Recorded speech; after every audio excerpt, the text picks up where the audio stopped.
Hello everyone, welcome back to the channel. Today I am back on War Thunder and I'm going to be taking a quick look at the Tandem MAI. So this is the first aviation prize vehicle for the current World War II Chronicles event.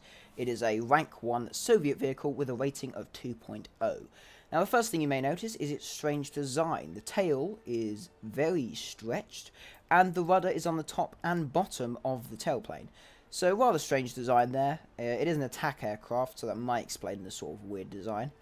So we'll look at the stats first. You first off have 4 7.62mm Chicas machine guns in the wing with 2,400 ammunition, so plenty there for you to have. So there we go, 4 of them in the wing. You then also have a turret with a 7.62 Chicas machine gun with 600 rounds of ammunition, which is down here in the back. There's the gun. And there's the pilot, so it's in this sort of little ball turret in the back. And then you also have a choice of carrying either 2 100kg Fab 100 bombs, or you can carry 2 Fab 50 bombs, or you can have no payload whatsoever. We'll quickly look at the ammunition. So for the turret, you can either have armored target or universal or default. And then for the standard guns at the front, you can have default, universal, tracers, or stealth. So they're the various ammo loadouts for the vehicle. The maximum speed of the vehicle when no payload is on board is 303 miles an hour, which isn't too bad for an aircraft at a rank of 2.0. And that is at the altitude of 13,000 feet, so that is quite a bit of altitude. Maximum altitude of the vehicle is 26,240 feet, which isn't too bad. It's a relatively decent altitude, although I doubt you will get that high in a low-tier game. Turn time is 22 seconds, which isn't too bad, but, you know, it's...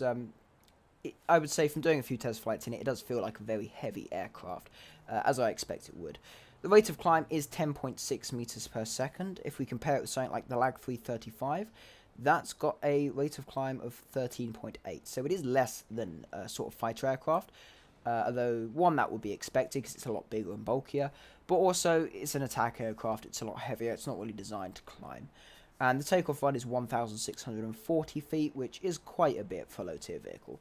So they're the basic stats of the vehicle. If you just go to modifications, you'll see it's all of it comes researched. It is a premium vehicle straight away, so it is, of course, all researched, all of the modifications. Nothing really special here, it's all the basic stuff you would expect to see. If we go on to armor, you can see there's just a single 8.5mm steel plate behind the pilot. Nothing else other than that. And on X-ray, you may notice the wing spar. There is a lot of wing spar in this. At least on the main wing. You just got a ton of wing spar. I don't know if that means it's going to be very, very robust, but that's the idea it gives me. Awful lot of spar either side, and at least it means that guns are well protected. And where are the fuel tanks? They're all up here. So they're not the best protected, but that's okay. And then at the front, you've got a M87 14-cylinder radial engine that has 830 horsepower of maximum, but with a takeoff power of 962. So that's not too bad whatsoever. So let's go and see how this thing performs in a test flight. So we're going to be going fully stock, no bombs, no special rounds on the guns, just everything as you find it when you first get the aircraft. Okay, so we're sitting on the runway. Let's rev up the engine, hold the brakes on just to get the engine full. So it does pull off. The brakes don't seem to be that strong. Just release them. Takeoff. Please note this test flight is in realistic mode. Nose down. There we go. So we get to about 100, we're going to lift off. Okay. See how quick the gear goes up. Yeah, it's not too bad. It goes up relatively fast. Flaps up. Okay, so the acceleration's a bit slow, and it does seem to be losing altitude, so it looks like it might pitch up a bit. So I think the reason it flies so heavy must be because of all of those wing spars in the wings. If you look at that, it's just wing spars over the entire thing. So that probably, I'm guessing, adds a lot of weight to the vehicle. Turning at low speed, not the best. Let's try and gain some speed. Okay, we're 200 miles an hour. So we're going to go for that target. We're going to come in nice and low.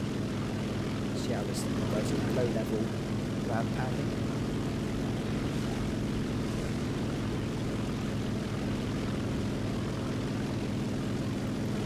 Target, let's see.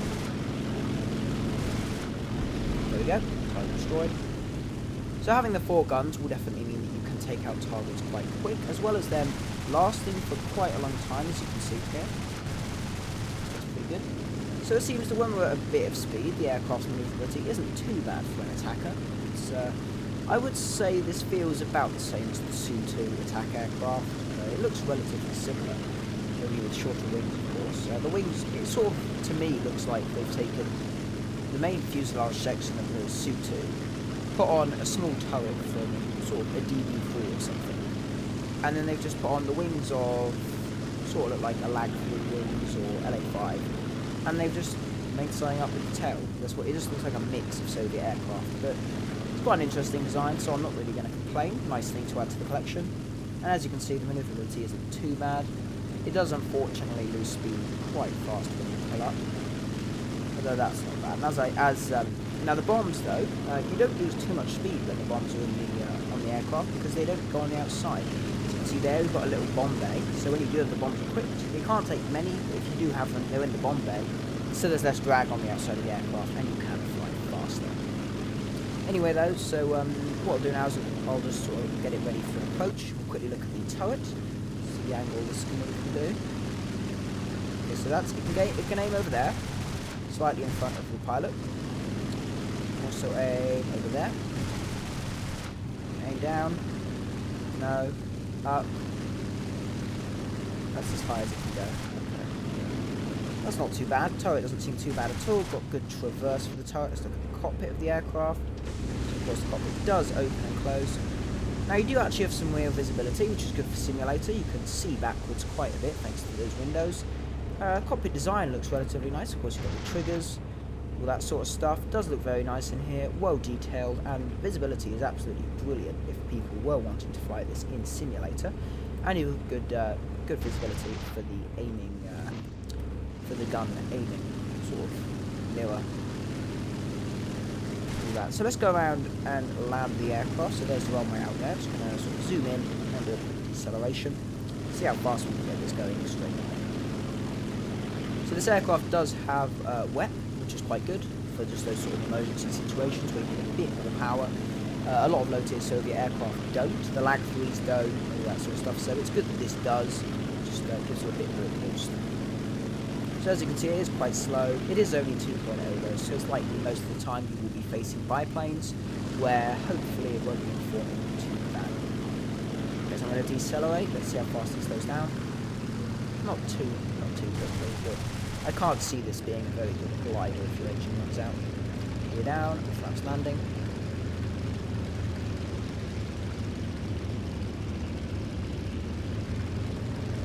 So of course the tail wheel does look to be fixed.